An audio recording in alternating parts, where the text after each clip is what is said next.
We've been in business here for about 10 years. I've been in the business for about 23 years. Competition is a little keener, and it keeps you on your toes. Competition is good for everybody. Total is $24.80. We're limited in what we can sell. And we're limited in who we can sell to, in that we can't sell to minors. Minors can't walk into our doors. $21.27, please. We basically sell beer, wine, and liquor, tobacco, and related products. Take the best. We can't sell milk, we can't sell diapers, we can't sell tires, and we compete against those people that do every day. It is a permit that we are given that is a privilege versus a right exclusively. So we do have to qualify for the permit to work here in the liquor store. They also, because they deal with this product day in and day out, they're very aware of the social costs and the health costs that are associated with a product that should be regulated. I need to see ID, please. You want to keep it out of the hands of minors, and they understand that very well because they deal with it day in and day out. This is the only product that they carry. So they see the other costs associated with it as well, and they don't think it's something that should be expanded and made readily available on every corner or every day of the week and just sold like a gallon of milk. Our people all have to be licensed and 21. It's my job to make sure that I'm selling to people who are over 21. And soon there'll be mandatory training as well, which will be a good thing. When we go and we take a class from the excise police and talks about different laws, it helps to clear some of the urban rumors about certain laws and such, and it gets a more defined clarity on what is our requirement as distributors of liquor. We train voluntarily right now. All of my people go through an excise program, server training program. It tells them the do's and don'ts of properly selling alcoholic beverages. I'll ask for a piece of ID. If the piece of ID looks to be way too old for that individual, I'll ask for another piece of ID. When somebody buys, let's say, a bottle of vodka at a big box store, that person that sells it to him does not have to be licensed, does not have to be trained, and does not have to be 21 years old. They can be 19 years old in a big box store, or a Kroger, or a Marsh, or a C-store, and legally sell alcoholic beverages. That's a huge difference between their employee and my employee. 3 or 4 years ago, it was between Thanksgiving and Christmas, and there was a customer that came in and he was intoxicated, and I refused to sell to him. He came in the next week and left me a note saying thank you. And that note, yes, he said, that guy who was in here that night who refused me sale, thank you very much. I had had too much to drink that night and I barely made it home. And that note went on my Christmas tree as a reminder to my family that sometimes that which does not feel comfortable is still right. I shop here because of the selection mainly, and I trust the owner, the guy that has the wine tastings. His name's Mike here. He does a real good job. He'll come in and kind of tell you, explain the wine to you as you taste it. And it doesn't cost you anything to taste, 3 bottles or something. Usually on Saturdays he'll taste the wines, and then he'll give you the price target or where you want to be. And if there's something you like or don't like, he'll point you in the right direction. The staff who helps with choosing our product, they try it, they know the quality of it, and oftentimes I'll tell my patrons that a certain product that we'll be pushing or that we'll be suggesting is kind of a diamond in the rough, to where it's going to be equivalent to a $40 or $50 bottle, but it's only going to be $25.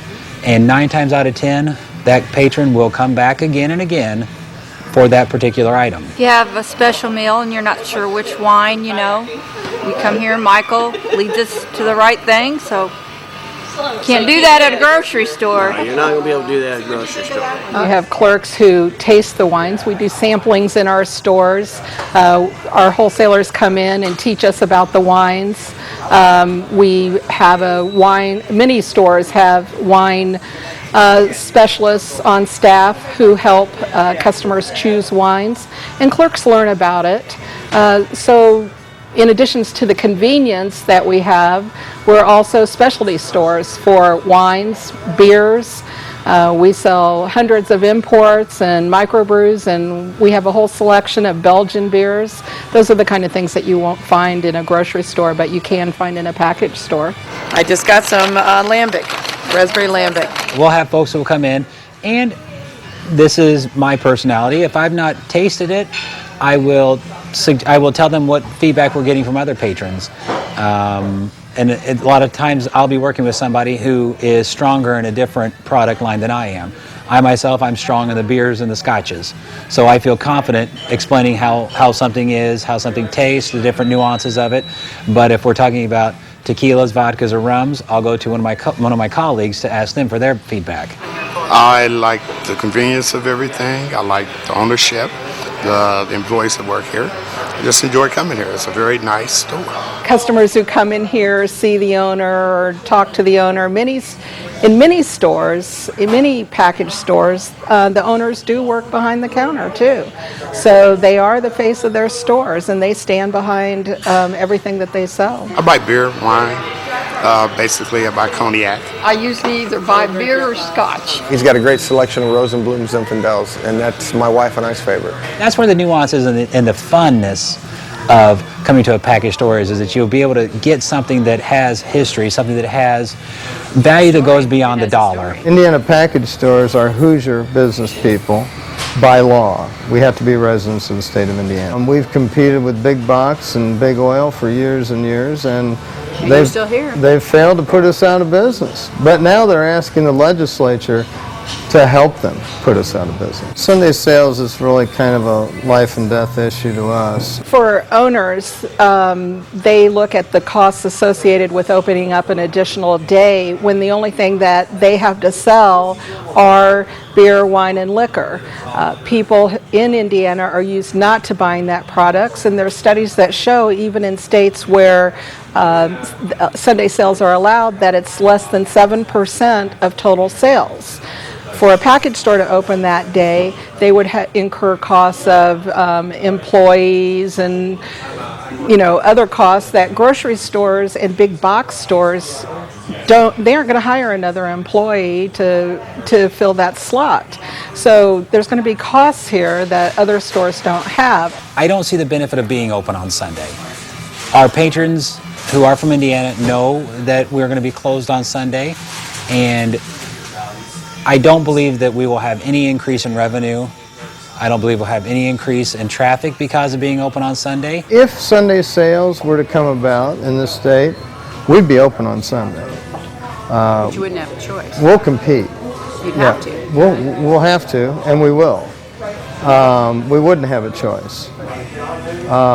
So is it because I don't want to work on Sunday? No. I don't think that there's enough there to take a group that was created by the legislature to control a product, package stores, and move their business into stores that can sell anything anywhere, and you can have a 4-year-old carrying a bottle of vodka down the aisle for her parent. Almost half the people in Indiana don't drink. They don't want it shoved in their face 24/7, 7 days a week. And I think that's the middle road that Indiana's taken, and it's probably a pretty good road. It's a matter of survival for these people who built their businesses and their business models on controlling and protecting this product. See ya, Debbie. Yeah, thanks, Fred. No problem.